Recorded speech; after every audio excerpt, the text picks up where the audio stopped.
Should marijuana be regulated in the United States like cigarettes and alcohol? Yes. Rebuttal? No. Yes, absolutely. As I made the point before, prohibition is a failed policy. Prohibition for alcohol didn't work. It made it just exacerbated all the problems that we had with alcohol before, and we see the same thing with marijuana.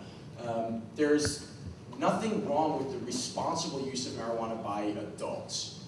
And by responsible use, we say no smoking and driving, no smoking and going to work, all the things that we would associate with irresponsible alcohol use. We can come up with a regulated system for marijuana that deals with all these issues. The problem is, prohibition is the lack of regulation. Right now, the people who are able to get marijuana most readily, most easily, are high school students. I mean, every high school in America has a drug dealer, and as I said, they're not asking for ID. Now, if you want to go get alcohol and you're under 18 years old, you're 21 years old, let's say you're a 16-year-old kid, what do you got to do?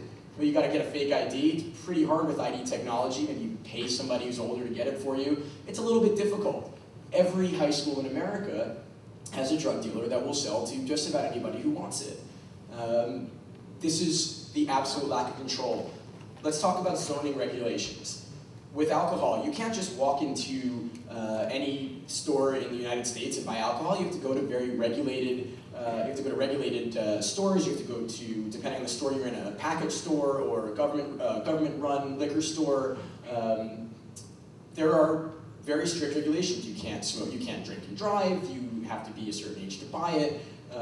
And again, the mention of zoning. You can't open a liquor store within a certain number of feet of a school. You can't open a liquor store or a bar in certain designated areas, certain communities that say we don't want alcohol in our communities. You can't open a bar there. There are counties, entire counties in this country that are dry counties. We leave it up to the counties to decide how they want to regulate and how they want to zone. Yet with marijuana, it's completely unregulated. It is the absolute absence of control. What we need to do is recognize the fact that marijuana is, and the scientific data is very clear on this, certainly no more dangerous than alcohol or tobacco. There's absolutely no justification for continuing a criminal black market as the only way of distributing and regulating the market.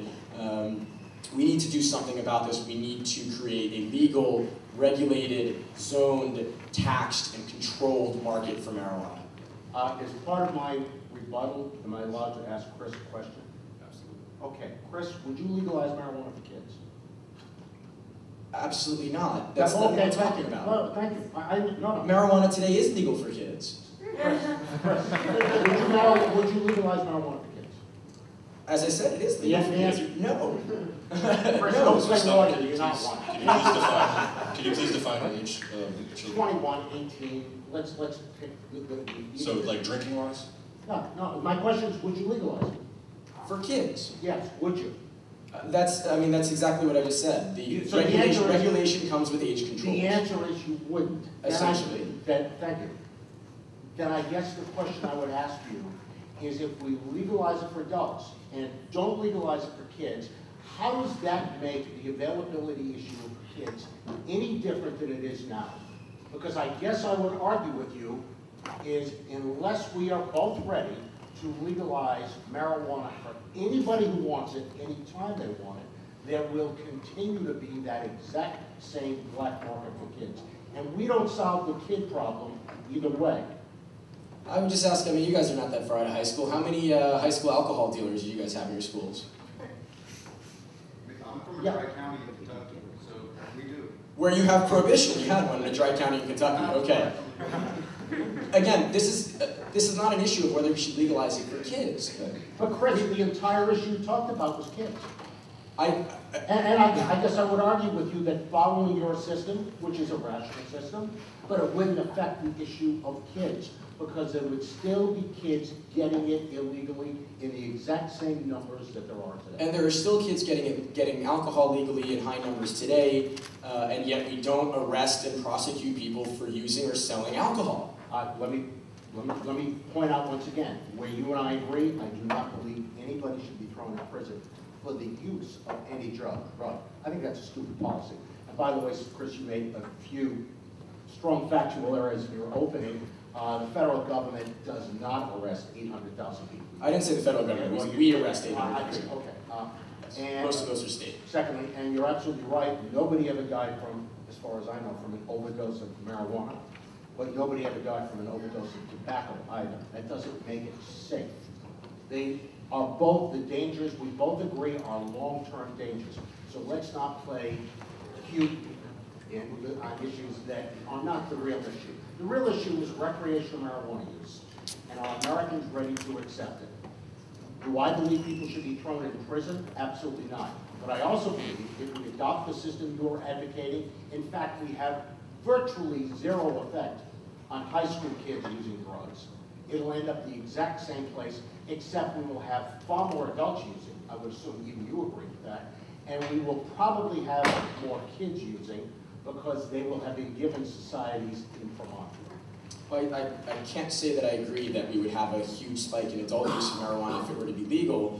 And I know you're probably going to disagree with me on this, but we look to the example of the Netherlands, where usage rates among the Dutch in the Netherlands are actually quite low. It's quite a bit lower than the United States. What we saw when the Netherlands de facto legalized sales of small amounts, it's actually decriminalized and they kind of look the other way. The sales is how the regulatory system is set up. And when they did this, we did see a spike in usage rates, and I think that can be attributed to a couple of things. Number one, curiosity. Sure, when something is made a little bit more readily available, some people are going to be curious about it.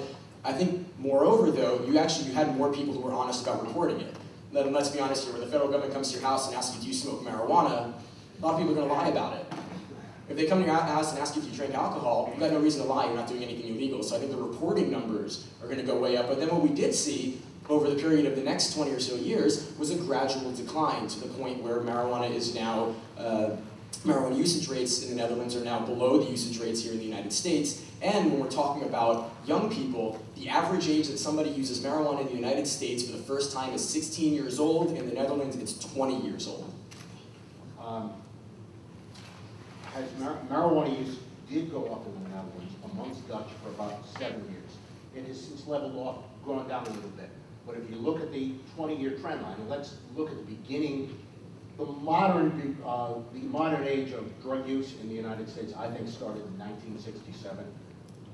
Probably the day Tim Leary left Harvard University. If you want to pick a date where socially the drug culture changed in the United States, if we use that as the beginning, our trend line is clearly down. We are 40% less marijuana use than we were in 1967 to 70, while the Dutch are significantly up in that period of time. So it all depends where you stop. There's some truth to that. At the same time, you've yet to make a causation between our policies and use. At the same time we saw marijuana use decline in this country, we also saw consumption of fatty foods decline, we saw an increase in health consciousness, we saw an increase in gym memberships and so forth.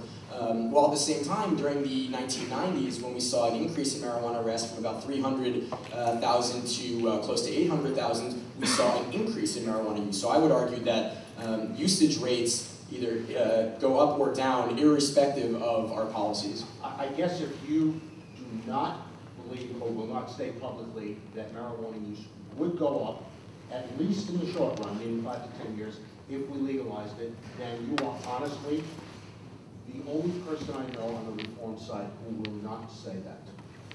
Alan St. Pierre clearly says it will go up. Bill Buckley says it will.